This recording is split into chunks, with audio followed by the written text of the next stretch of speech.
don't think the two-handed style is an evolution. I Okay. think it's a revolution. Okay. Okay. And I'll tell you what Elaborate the on that. difference is. Explain the difference. Yeah. What the difference is. Well, everyone, welcome back to another Tour Talks. Today, I have what I believe is one of the greatest coaches that your everyday league bowler has probably never heard of, because he's one of the most humble guys I've ever met. So he really isn't ever seeking attention. So a lot of people don't know about him, but check out this resume. So he has either coached or built programs in Puerto Rico, Ecuador, Hong Kong, Latvia, Venezuela, Singapore, Indonesia, which I think is like 3 or 4 continents, at least 3 continents. He's got a national title with Weber International. He's coached many top professionals. And as bowlers, we're always trying to get in the Hall of Fame. I didn't even know there was a World Coaching Hall of Fame that he's been in since 2008. And I've gotten to know him taking 2 Kegel master's classes I have been now in the art of scoring and recently in two-handed. And I was like, who is this guy? Why isn't Dell teaching? And by the end of the class, I was like, oh my God, I want to hear more from this guy. He's just incredible, brilliant. Ruben G. I'm not even going to try and say your last. How do you say your last name, Ruben? Ghiragossian. Oh, Ghiragossian. That's not too bad. I think I can do It's not too bad. It's got enough vowels in it. Yeah. So Ruben, I cannot, again, you're coaching a lot there. You're writing these Kegel classes. You're doing a lot, and you make time after you're done working today to do this with me. So thank you so much, man. I really appreciate it.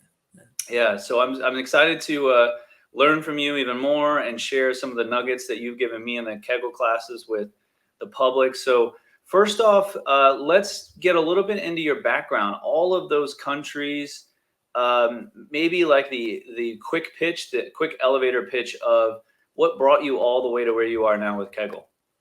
Well, I think I was very fortunate in my bowling life. I'm an engineer by trade, but I didn't do very much with it. I dedicated my education type to bowling and how it relates to bowling, and I started coaching since I was early. But as I said, I'm very fortunate. Early in my bowling career, I had an opportunity in 1976 to actually bowl the Brunswick World Open.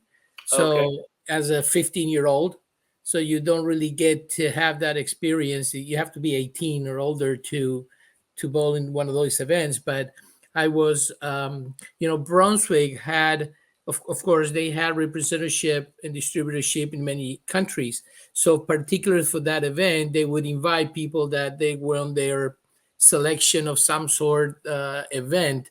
So, I'm coming from Venezuela at the time. And of course, all we knew about professionals was, magazines and stuff like that. We've never seen them and so on. This is many, many moons ago. Okay.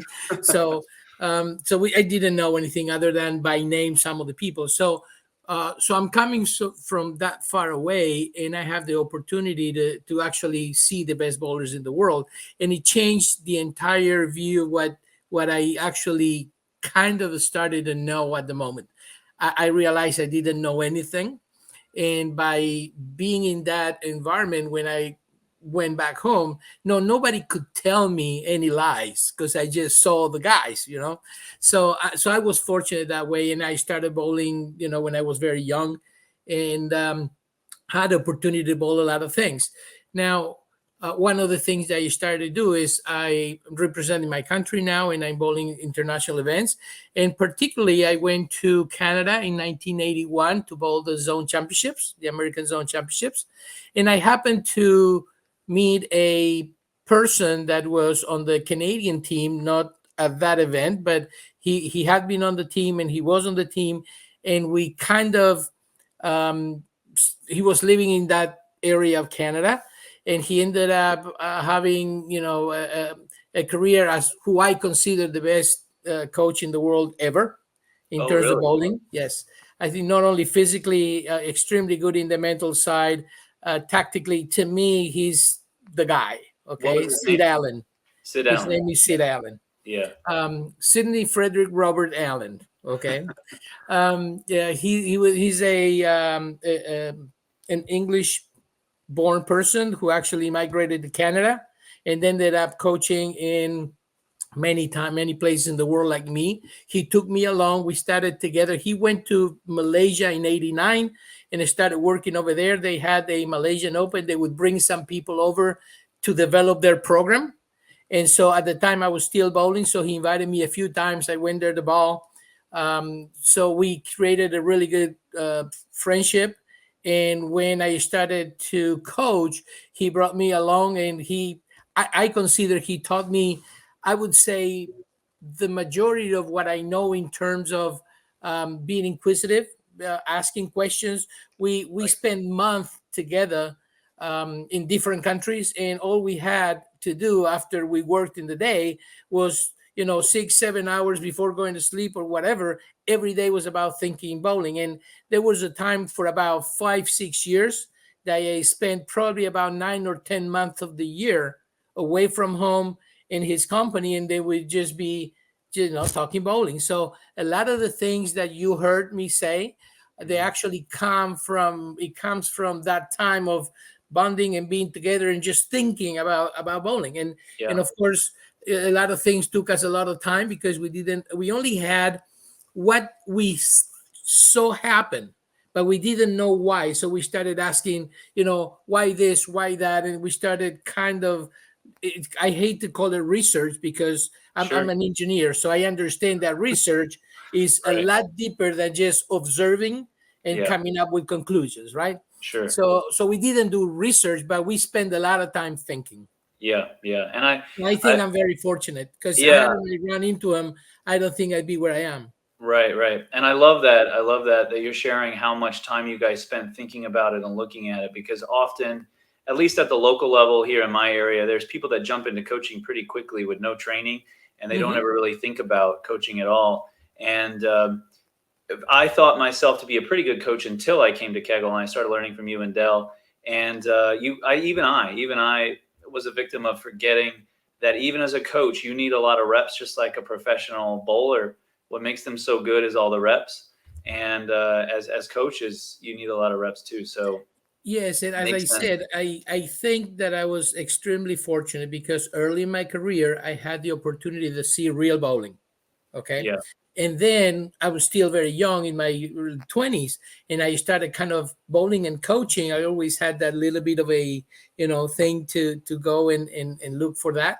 And then I ran into Syd. But then even later, as I was already kind of on that path and had the opportunity to work at Kegel.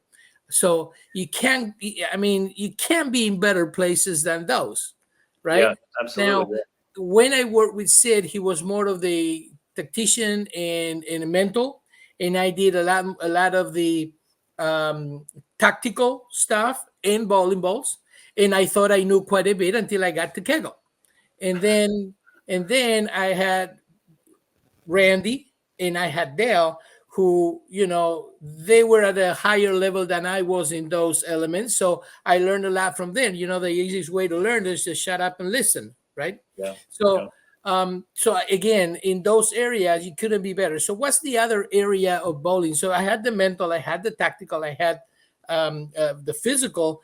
And now the only other thing that you can say is, well, let's learn about, a little bit more about ball motion, but what the lanes are doing, what the oils are doing. And then I'm at Kegel. So, and then I have the opportunity that daily I can just pick up the phone or just make a little trip to the other building and talk to JJ and learn about, everything else there is. So you couldn't be in a better place. So I think I have been quite successful in bowling in terms of my coaching, Sure. but I could not credit myself really that much. I think that is a result of all the people and being in the right places, and there are no better places than the places I've been in. Yeah. I know you well enough now to know that I know that you really believe it, but I really think that you show the power of humility and curiosity. Appreciate that. I think you've probably stayed very humble and curious, and that's what has allowed you to get there. But since you've seen so many different skill levels from, league to, because you have many people that will come there and pay a good amount of money to be there the whole day. Plus you work with the collegiate team and you work with professionals. What do you think, if you were to try to give very like simple, concise things, what separates a good league bowler from a good collegiate bowler, from a good international player, from a good professional player? Oh, that's a great question. The easy answer is knowing yourself, Okay. and I Some think that self-awareness, maybe. yes, because the environment has always, since the beginning of bowling, the environment always dictated what was successful and what it was not. So you weren't successful for what you did. You are successful for when you do what you do. Mm, So it's all about timing, right? right. You know, waking up in the morning and having a cup of coffee, is it good or bad? Well, it all depends on the timing of it. Okay, Yeah. because Yeah. if you wake Exactly. up very late and you whatever, so you cannot don't have the time to do that. So it's Yeah. not so much Exactly. about what you do, but when you do it that is right or wrong. Now, the biggest problem, in my opinion, with bowling is that people don't take enough or a careful look at the environment. And the environment is the one that tells you what you can and cannot do. And when you look at bowling balls, for example, which is on everybody's mind Yep. today, and you also have pro shops and so on, so we understand that part of the business as well. Yeah. The reality is, people come to your store, right, to your shop, and ask for the balls that they see on TV, and whoever bowler A or B, it could be Jacob Buttruff, Jason Belmonte, EJ Tackett, so you name it, Greg, the best bowlers in the world, right? Yep. So they come in and say, I want that ball, I want this ball, and then they tell you about what the layup they used and what the ball they went to, and we kind of want to have some kind of connection to that, Yeah. and we It's think that it's that's like people want to follow the pros. It's yeah, like well, yeah, of course, they I would idolize too. them, and then they You want to know, do what they want to do what they do. I am a fan of golf, of course, and I'm just, when I look at the present guys play, or just to say Tiger and those kind of guys, you try to do what they do, but that's a different environment, Yeah. right? Because if I Right. don't play the 480-yard par fours and I'm playing like 360, right? Yeah. It's not the same thing. And the speed of their greens are at 12 and a half, and mine are like 7. 7. Okay, Yeah. so the whole thing is different, and so you Right. cannot try to emulate what the best in the world do, because not because you are not capable in terms of physically do that, just because your environment doesn't call for it. Right. Okay, so the Right. biggest problem is people not understanding what they are. So you have 3 distinct environments. Just want to take a quick moment to thank you guys for all the support. We have been growing very quickly. As always, if you like bowling content like this, make sure you hit that subscribe button. We are just getting started. We've been doing a lot of product reviews. We try to do product reviews with no sponsors. These are not staffers. We try to give you really fair, honest reviews, and also try to ask some good questions and give you some insight for some of these great industry professionals. So if you like these videos, make sure you subscribe. Thank you to everyone for the support. Let's get back into Ruben. You have 3 distinct environments. You have league, and most of the league conditions are soft, what we call it soft, and you have very, very little oil, 10 and out. Right. Okay, and then you have the majority of the oil concentrated in the middle of the lane. Then that's the vast majority of people bowling, they bowl those conditions. Right. So then you have less people than that, but it's still at a little bit higher level, which is likely to be, let's say, college. College bowling is at a higher level, in my opinion, because the lane conditions are a lot more difficult. Okay, and because the environment per se is totally different, right? So you got fewer people than league, but it's at a higher level. And then you go to the pros, and of course, it's a much more minute group of people at the highest level there is. So the problem is, people want to emulate what the guys on TV do, and you can't do that because we don't bowl on 35 to 40 mil patterns and flat and so on. We don't do that. That's why you have league guys that can shoot and score over 240 average in their league, and then the tour comes in that week to that place, and then they actually qualify or they play something to bowl that event, and you know how that goes, right? Yeah. Yeah. Sometimes And vice versa, I would say, in that it seems like even the pros, if they've been on tour for a while and they're adapting to that environment. Sometimes when they come home and they bowl league, they get They hate it. frustrated because They they hate hate it it. because they're again, it's a different environment. Like I think Yes, is what you're and saying, what right? happens is they don't want to bowl well, because if they bowl well and they get used to that environment, they can't compete over there on tour. So Right. it's a kind of understanding that. So to me, the equation is three things. Most people talk about rep rate and ball speed. So how that combines. I think that combination is one element, is the combination of those two. And the second element of the equation is the environment. Okay, you say, for example, let's say 350 RPMs and 17 and a half miles an hour. Right. Okay, does that match up? Yes. Now on league, that may not be that great. Right. Because in league, because there's a lot of dryness and a lot of friction on the outside where you're going to throw the ball. So you want to be speed dominant. Speed dominant, right? Okay. And if you're on tour, you better be from matching up to rev dominant. Rev dominant, right? Yeah. So it's totally different environment. So the speed that you're going to use, the style that you might use, the bowling balls that you use, they're different. You don't want to use the balls that guys do on tour, because that ball, you can't get it down lane if you bowl on league. So you have to always be aware of the environment you bowl in. Now, college is kind of in the middle of that. And again, and because you bowl for such a long period of times at times, see, league bowlers nor PBA players, they don't bowl for 7 hours straight on a five on a lane format. So sometimes we in college we have 6 games of team event, 5 on a lane, right? Not Baker, just regular bowling.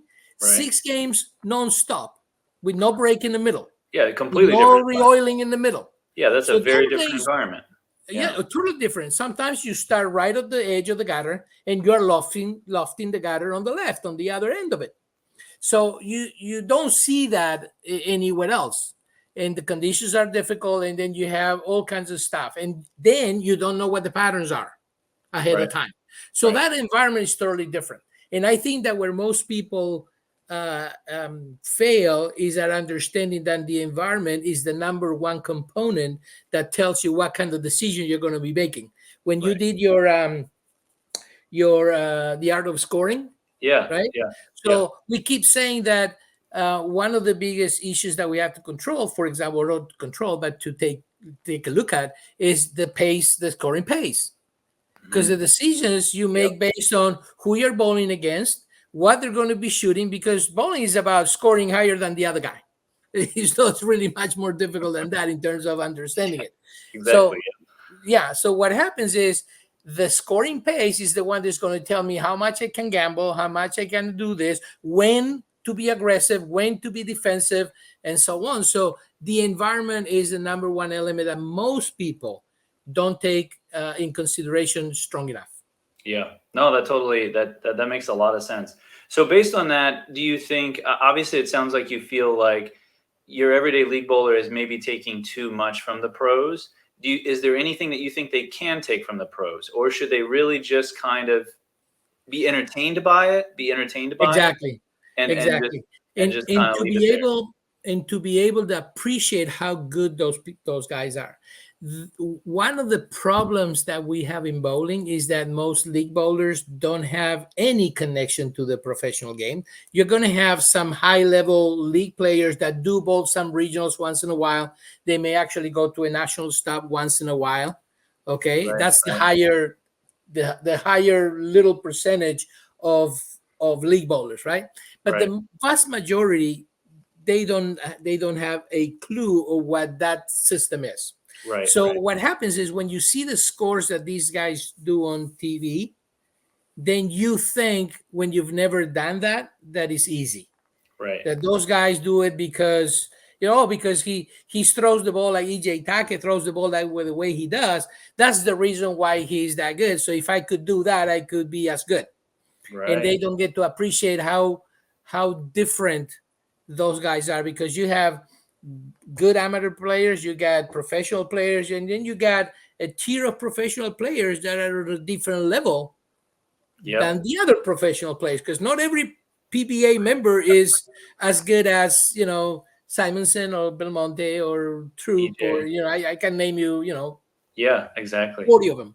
Yeah, So exactly. they don't understand how good those people are, and that's what we don't get. That's the only thing that really kind of makes me sad in bowling, is the Yeah. fact that our champions sometimes they don't get the credibility they deserve, because people don't know how truly great they are at bowling. Exactly. Yeah, exactly. And the more I'm thinking about it, trying to figure out a way to frame it even differently for those listening, and you could tell me if this is incorrect. I know when I'm coaching, there's often people are like, I didn't hit my mark. And when they think about professionals, they do think a lot about how they repeat at a very high level. And obviously they do repeat at a pretty high level. But when they do come back and they bowl league, they probably repeat at a higher level than players that are still scoring higher than them.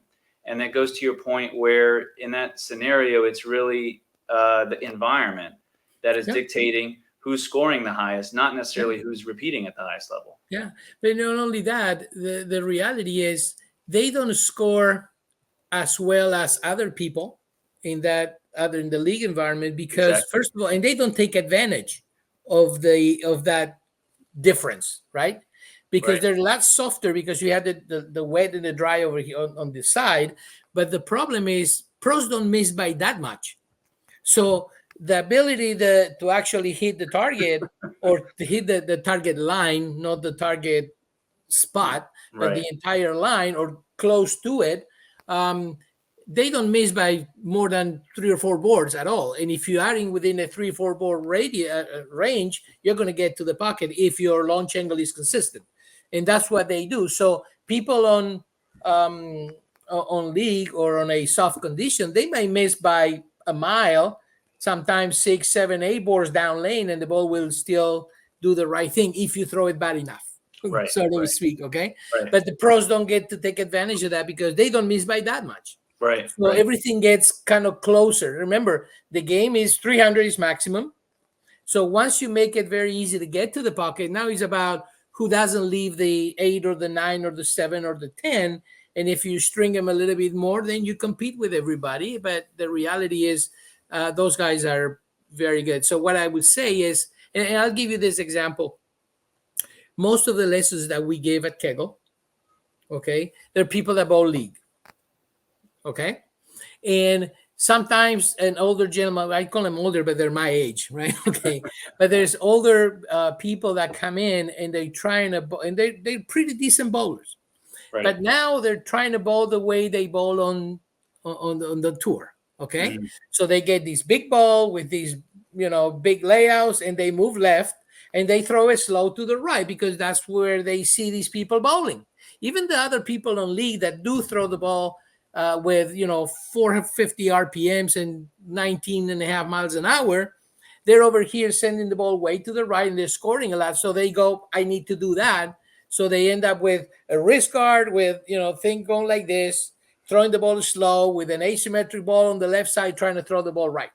And what we tell them is, okay, do you remember how you used to bowl when you bowl really good? Yeah, okay, whatever. So take that thing out of your hand, move to the right where the friction is, and try to throw the ball like you did in the past. Just roll it forward, roll it straight, pick the speed up, take that wrist guard off, and now pins start to fly all over the place. Right? Because ball speed is something that if you don't have, pins ain't falling. Yeah. And if you have enough friction on the lane, you don't do it with your hand. So now you end up with more ball speed, and you still have, forget about the amount of hook, just the ball hooks in the right place, which is early enough. The more you put the ball closer to the dry of your hand. So now you got earlier ball read, and you got more ball speed getting to the pocket, and the ball is getting into the roll phase because you're putting in the dry right away anyhow, and now pins start to fall. Yeah. Okay. Yeah. Now that's not how they bowl on tour. Okay. But if you get past that and you try to look at the environment, try to maximize what the environment is giving you, in how many sports do you hear, take what the game gives you. Take what the opponent gives you. In this case, we don't have an opponent that is going to do something to us, but what our opponent is the lane. and it's the lane condition, and it's the Right. lane topography. So take advantage of what the environment is giving you and try to do the best with that environment. Right. That is the message. Right. And the advantage, and tell me if you think this is correct to say or not, but the advantage that maybe very, very high level professionals have is the bigger advantage is having way more tools for the environment to create area, more so than being able to repeat no matter what. Well, like Yes. Yes, the I agree tool. with you. Yeah. I agree So with you. In fact, we used to say that because balls didn't do what they do today, right? We say that it took quite a bit of time to develop to be a good bowler. Back in those days, it was like the number was supposed to be like 7 years, okay? Because you had to be able to manage and master all 3-4 zones. You get the first few boards of the lane, then the middle, then farther left, and then close to the edge of the other end. So it would take more time to do that, but also because to be a good bowler, you had to collect more tricks. And even today, exactly. collecting more tricks is the thing that allows you to, okay, I've seen this condition before. I remember what this is like. So I go to this kind of ball, I throw it this way because I know what a trick for me is my own personal toolbox, Right. right? When this happens, I know where to go to it. Now, I can tell a kid that doesn't really know when or haven't seen it, you can give them that information. But if you go back to the definition of knowledge, according to Albert Einstein, is that information is not knowledge. The application of the information is knowledge. So you can have all the information in the world, but until you learn how to use it in real life situations, you don't have knowledge per se. You just have information. Yeah, I And, love and, that. I love and that. so you need to learn how to do it. So what is that? Collecting tricks.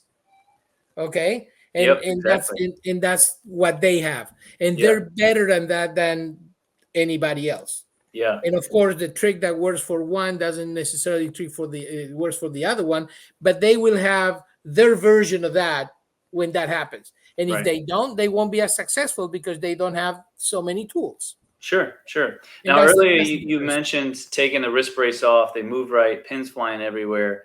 And when you said pins flying everywhere, it made me think of two-handed, which is something else I really want to talk to you about. Um, Especially someone that has seen the whole evolution of the game. And the way that I like to think about this question, it could be bad framing. Okay. And you write tests, so you know a good question.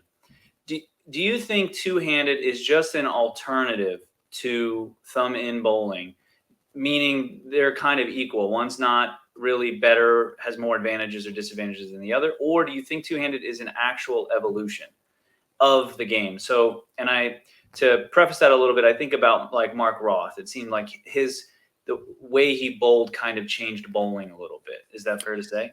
Oh yeah, definitely he changed. And so it He changed seemed like bowling. his physical game ended up, in hindsight, being an evolution and not just an alternative that you could choose. Is that Well, that's the modern game. When you go back to the 70s and then you watch him play, and I have videos of those times, and then you put him in the position on the power step position, he looks exactly what everybody started teaching 35 years later, what the modern game was. The right? positions of the angles, the ball, and the position in the hand, and the rev rate, and all that stuff. That Right. ended up being the modern game, which we didn't call it then. In fact, we call him, a freak. Like, it was different than anybody else, and he was odd, but he He, was better than anybody else. he was an exception. On the right side, at Yeah, he least. was an exception to the rule at the time, and now he is the rule, right? He was. Now the rule is got no thumb in Well, it. yes, Okay. yes, yes. Now I don't think the two-handed style is an evolution. I Okay, think it's a revolution. okay. Okay, and I'll tell you what Elaborate the on that. difference is. I'll Explain the tell you difference. Yeah. what the difference is. To me, evolution is because things happen and they end up in a different situation, right? Okay. It's a natural process.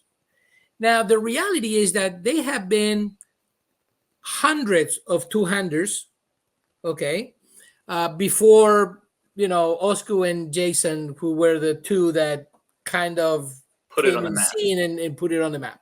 Yeah. There were hundreds. In fact, most kids, before they even had railers and before we even had the ramp and all of that stuff, okay, how would kids would throw the ball? We'd throw it with two hands. Sure. When people could not handle the weight of the ball, they threw with two hands. Now, what happened is when those people started to get a little bit taller and a little bit better, they weren't allowed to throw with two hands. The coaches, the parents, anybody that bowled would tell them, Sure. now it's time to put your thumb in and do this and do that and throw the ball with one hand. Until a point that these guys came in and say, I don't want to do that. And I'm not going to put my thumb in and I'm going to bowl this way. Yeah. So Yeah, there's a Belmo revolution talks about because that, yeah. it's not like they did it by they actually fought the system. That's my interpretation of that. Yeah, they did. They fought the system for sure. Belmo They talks fought about the that. system because the system was against them. Right. And there's no coach that ever had used that system. Of course, we coaches are going to say, that ain't going to work. That will never work. You got to do it this way and this way and this way. And they change. Now, these guys, they said, I ain't changing. I'm going to do it this way. And then, well, what happened? You'll never make it doing that. You're going to get hurt. We'll see if that lasts. And the back and the wrist and the whatever. And the reality is that the amount of injuries that we had with the thumb in are way greater than those without the thumb in. Yeah, I was going to ask you that because that's something that I try to explain to customers and try to politely tell people when they bring it up. But yeah, we'll get into that. So keep elaborating on the evolution versus revolution. So you're saying it's really a revolution because it's always come natural to the human to do it. Yeah. It's just culturally we've tried to keep it out. Yeah. Yeah, they weren't allowed to. You had your kid and you started to do that when he actually could hold on to the weight of the ball, immediately put the thumb, go ahead, just enjoy the game. Right. And this guy said, no, I ain't going to do it that way. So it's a revolution more than an evolution, in my opinion. So talk. I love that. I think that's great. So talk a little bit about the injury side for people and help them understand why maybe two-handed doesn't create as many injuries as people might think. Well, let's go. First of all, let's go a little bit to what used to be the difference between a bowler that was getting better and a good bowler. Okay. And when the balls didn't do what they did later, when you had to make the ball hook, because the balls would not hook on their own. Okay. The ability, everybody could hit a line that was going to be any good because you had to have direction. Otherwise, if you have that much to hit because the balls are not doing very much, and if you don't have consistency on your approach, then you could not create consistency down lane, right? Right. So you had to be fairly good in terms of repetition of your physical game. Now, when it goes down to being a better bowler, now it's about being able to make the ball hook. And that was a skill that you had to learn. So learning the hook the ball was an art. And then what is hooking the ball? Hooking the ball is being able to use the fingers and separate it from the thumb. And the longer that torque created, the farther it is. So the longer the distance between your thumb or the base of the thumb and the fingers, and how much difference in time there is between the thumb coming in out and the fingers staying in the ball, that separation is rev rate. Right. Okay. So what happened is this game already has rev rate in it because your fingers are on the bottom side of the ball and the thumb is already out. Two-handed, you mean? Two-handed is for like two-handed, yes. Yes. So for a two-handed style, you already have the fingers farther down than they ever were. Right. Okay. And you have no thumb to get stuck in the ball. So you have to be careful with how deep you put the fingers and what happens with your pitches. And if you try to do something, then you get hurt. With two-handed style, nobody gets hurt with their hands or the wrist or anything like that. Yep. Okay. Exactly. Now they have a lot more back angle. Okay, but still they don't get hurt with the back unless they twist. Right. So when they go deep this way, nobody gets hurt. The problem is when they don't go deep enough and they start twisting the back, that's where they get hurt. But you know what? That happens with people with the thumb in as well. You grab and you pull and you turn the entire back, and you can feel the twist in your back, and it's going to do the same thing.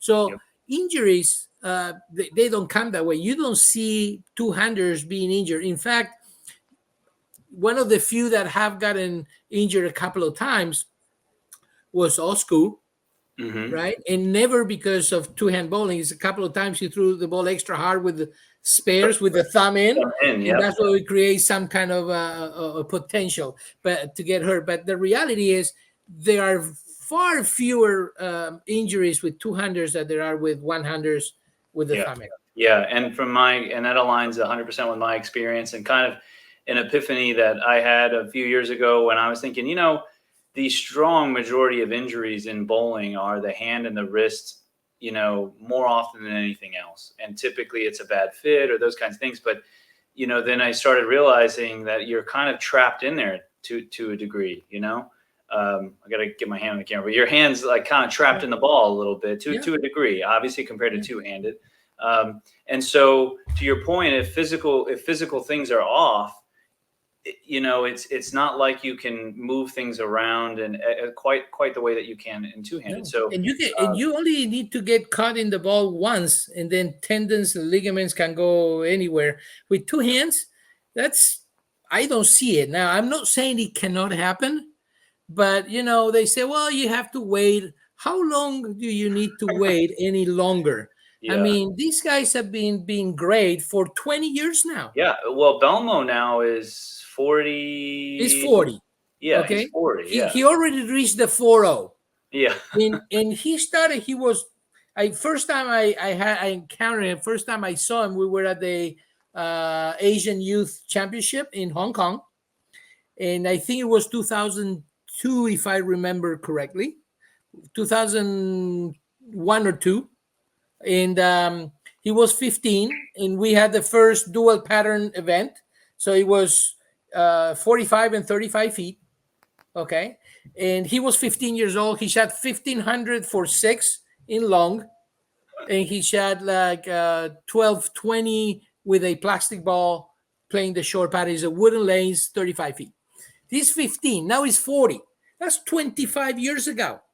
Yeah. So people are going, well, we'll see what happens when we are not around anymore, because this game is, it's been around for a while now. And people say, well, do you really think that's the game of the future? They say it's been the game of the present for the last 20 years. We just didn't know. And now predominantly, in the last 15 years, I would say that the people that have been the least successful is the one-handed righty. Okay, so either the left side has it with one or two hands. Okay, right. Because because with one or two hands they're still bowling in the same area of the lane, and because you're coming from over there, you may do the same thing with one or two hands. Right. Okay, so you have Jesper Svensson or Jacob Batroff and so on. They're lefties, but they're going to bowl similar in terms of where on the lane. So it's either a lefty or it's a righty with the volumes and the stuff that we're seeing now, they have to have the rev rate. Yep. And the speed combination. So now it's either the lefty or the two-hander.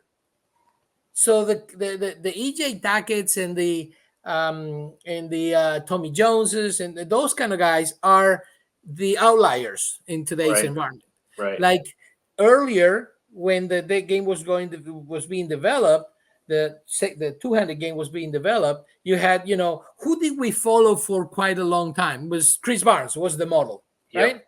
So but that style, it has become a little bit less dominant than either the left side or the two-hander style. Yeah. Yeah. And that's the reality of what's happened. Yeah. And that idea of, Mark Roth kind of comes along. He's the exception to the rule. He's not doing it right, changes the game, two-handed the same way. I think that's really what's interesting about the situation you and Dell are in at the collegiate level, is that you can see so much there that you might get a peek into the future little nuance changes of the two-handed game or little things like that before they become, the rule. It's interesting kind of how that works. So my next question is do you think there are any advantages to thumb in? And is there any way that people should with two hands or with one? Oh, no, just one hand thumb in versus two-handed. Is there advantages to thumb in scenarios where people should maybe, like, this is kind of a long-winded question, sorry. If I'm a parent and I have a kid coming up, right, or I'm a middle-aged adult and I'm getting into bowling, what scenarios should I go, okay, I should go two-handed versus thumb in? That's a great question, okay? And I'll put it this way because I've answered this question before. And I'll put it this way. I actually do have a daughter and a son. They don't bowl, but I have a daughter and a son, okay?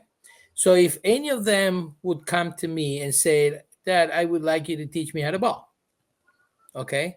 I would tell my son, I would love to teach you how to bowl. There's only one condition: you go two hands.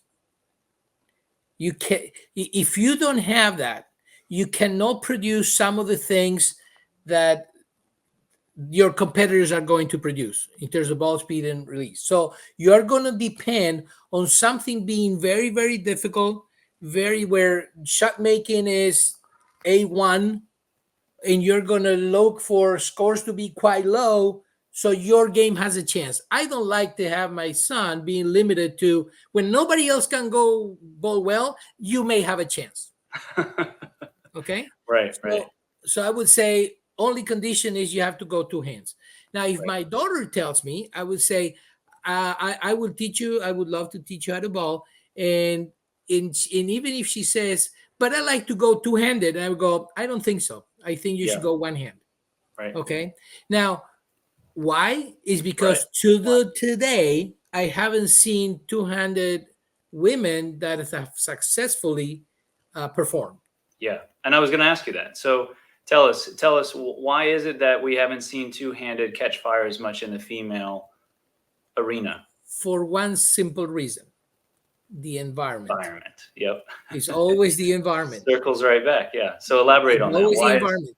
Why is the environment different? See, the lane conditions the ladies bowl on, okay? They don't have a single oiling pattern over 30 mils. Everything is between 25 and 28. 22 if you go like whatever, and 28, but they don't have anything that is very heavy.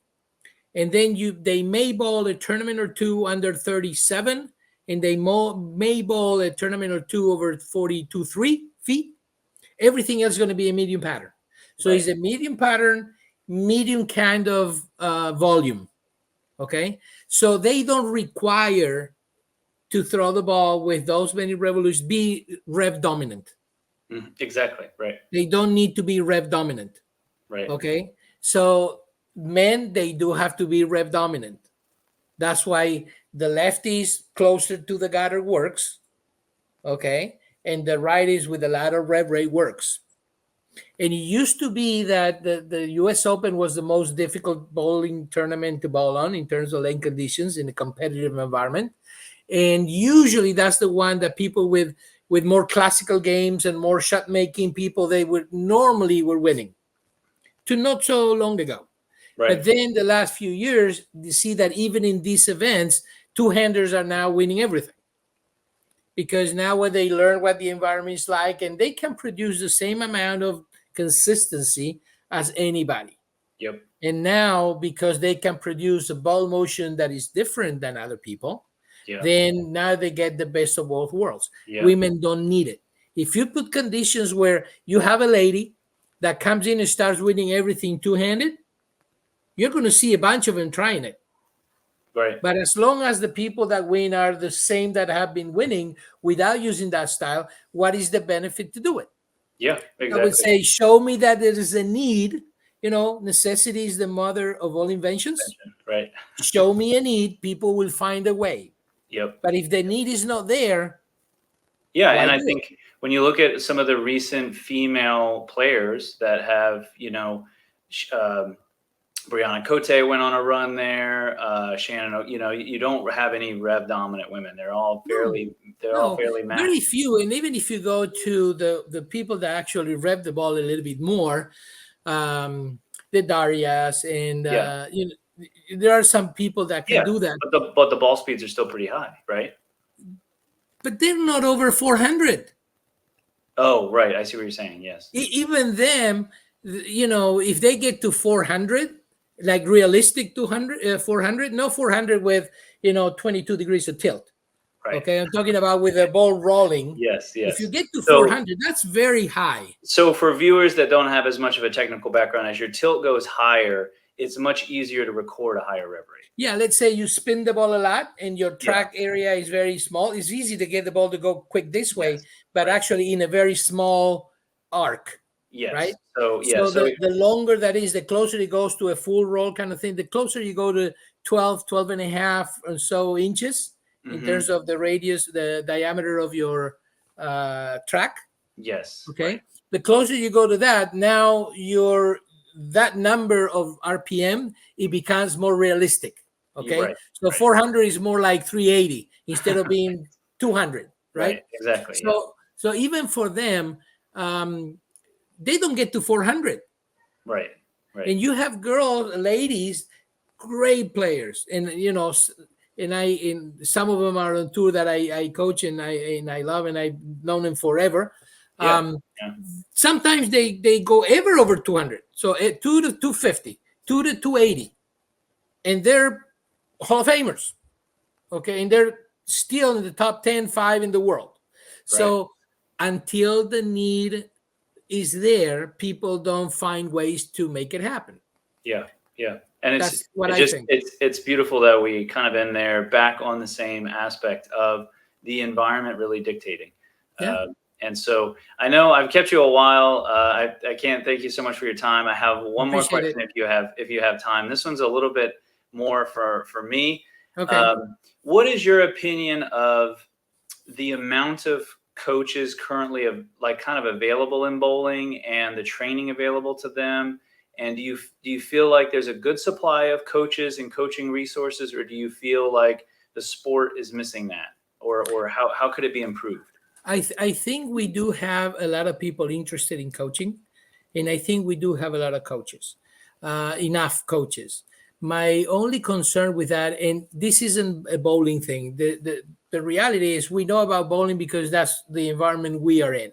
Right. But I can tell you in some other stuff, you go to soccer and baseball and golf and so on, it's the same thing, okay? Okay. Which is, there are many coaches that we, because I'm not pulling myself out of that either, okay? So let's say we sometimes get a lot more concerned about me being right and me being recognized than just to say, how can we all together make this better?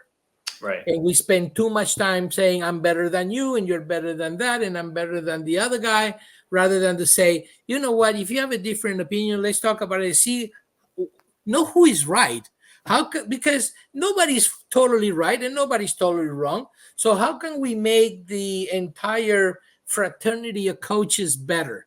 So we don't have to coach the same thing, but they're fundamentals, and the fundamentals should be the same. Right. But how you go about it is still artistic. Even if you use the same, let's say 5 or 6 fundamentals that you're going to be using, Craig's version and Ruben's version is going to be totally different.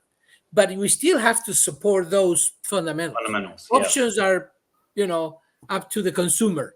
Okay. Yep. Fundamental is for everybody. But the reality is we spend a lot of time fighting rather than helping each other. I couldn't agree more. And honestly, what attracted me so much to you and Dell after my first Kegel masterclass was, you have someone who's taking their theory on coaching and mapping it out in a very detailed way to have many other great coaches. I mean, in my class, there was many great coaches. I think there was a coach from Peru who was there. Yes. And it's presented where people can challenge it. I mean, I know, so I didn't have much I could challenge in two-handed, But when I did Art of Scoring with a long pro shot background, I was like, wait a second, tilt, axis tilt, and I kept asking questions about that. And the fact that you and Dell, especially you, because you're writing it all, are willing to put your philosophies and theories out there for other coaches to come read, look at, challenge, and then not be defensive at all, and really go, okay, well, let's talk about that. Let's, it really is quite incredible. I couldn't agree with you more. I believe that the game is all creative and artistic. Okay. Yeah. It's a sport. It's not a full science. So nobody owns the truth and nobody's infallible. So nobody's always going to be right. The thing is, the truth. I love that. The thing is, you have to get the ball in line. How Craig is going to do it is going to be very different than Ruben's version. Okay. But if you see, most of our programs start with, these are the common errors that people do. How do you fix them? Okay. Yeah. And then we develop the theory, or we touch on the theory based on the errors, because that's real life. Right. Okay. And right. The one thing that I hate doing, and that's the only time that I get upset with other coaches. Okay. That's the only time is when they go, this is the way, this way is better than that way. Okay. Right. Yep. And the reason is because okay. Yeah, my wife just turned it off. Okay. It's okay. And I said the only time that I get a little bit ticked off, if you're going to say it that way, okay, is because I believe that the history of the game, we should not forget it. Okay. And I think it's very disrespectful when we talk about the legends and the greats and the Hall of Famers and say they didn't know anything and they stunk and how could you bowl like that and whatever, because that environment made them do that and they were the best at it. Exactly. Yep. Okay. So when people say, well, this is wrong, should not be done this way.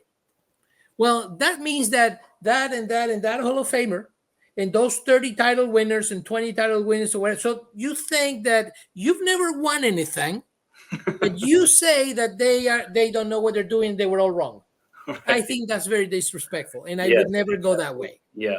So to say that the people, whatever they did, that was not good, I think that's wrong. And the reality is they did that because that worked in that environment. If you don't think that Matt Roth would have found a way to be very, very good today, of course they would have. And you don't think that Jason Belmonte would have find a way? Maybe he would have had to do it with one hand and with a thumb in. I don't know. Okay.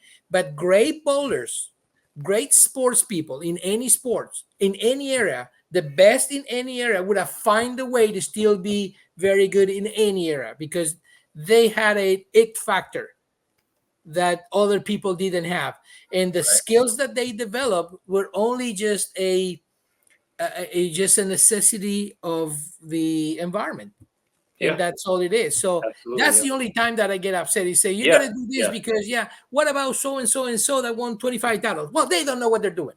Yeah. Well, I mean, I that really upsets me. Yeah, no, it frustrates me as well. I find myself getting sucked into Facebook situations and things like that specifically because the same thing frustrates me as well Anyway, so I think you said it perfectly. I don't think I could say it any better. If you're a coach out there, find a way to get into a KCMP. I plan on trying to get a direction class in Arizona for those of you that live in the Southwest and have Dell come out for that. And if you can find your way out to see Ruben in Florida, he's amazing. Ruben, thank you so much for your time, man. I cannot believe how gracious you really are with it. Thank you. I appreciate it, Craig. It was a pleasure. Yeah, thanks, man. Take care.